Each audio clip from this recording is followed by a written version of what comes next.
రేపు 15న టీఎస్ఆర్ ఆధ్వర్యంలో 41వ మహా కుంభాభిషేకం చేయబోతున్నారు.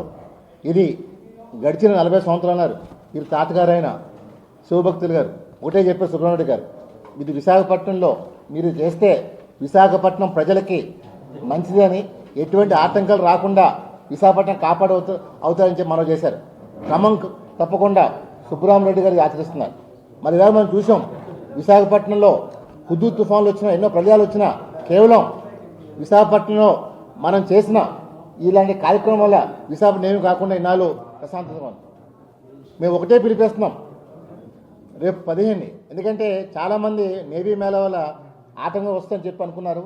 కానీ నేను స్వయంగా కలెక్టర్ గారి దగ్గరికి, అలాగే నేవీ కమాండర్ మనోజ్ కుమార్ కట్టడం జరిగింది. వాళ్ళు ఒకటే చెప్పారు, డెఫినెట్గా నేవీ కమాండర్ మనోజ్ కుమార్ ఒకటే అన్నారు, మేము ఈ కార్యక్రమం ఆపం, నేను కూడా శివభక్తున్నే, డెఫినెట్గా మేము అడ్జస్ట్ చేసుకొని మీకు కోఆపరేట్ చేస్తామని చెప్పి అని హామీ ఇచ్చారు.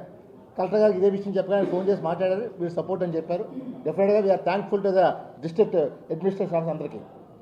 రేపు ఎందుకంటే ప్రతి సంవత్సరం సుబ్బరామరెడ్డి గారు భక్తుల చేత అభిషేకం చేస్తున్నారు, అది క్రమం తప్పకుండా ఈ సంవత్సరం కూడా భక్తులు ఈ అవకాశాన్ని సద్వినియోగం చేస్తూ మనం చేస్తున్నాం. డెఫినెట్గా ఆ రోజు మధ్యాహ్నం హోమం, సాయంకాలం కార్యక్రమం కూడా ఉంది.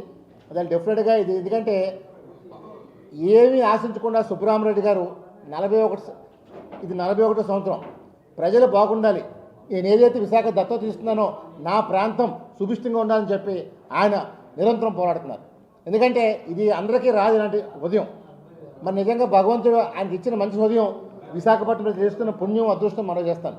డెఫినెట్గా రేపు 15వ తారీఖుని ప్రజల్ని, శివభక్తుల్ని అందరినీ పాల్గొనడం కోరుతున్నాను. ఈ కార్యక్రమాన్ని జయప్రద దివాసంగా తెలుగు శక్తి ఉత్సవ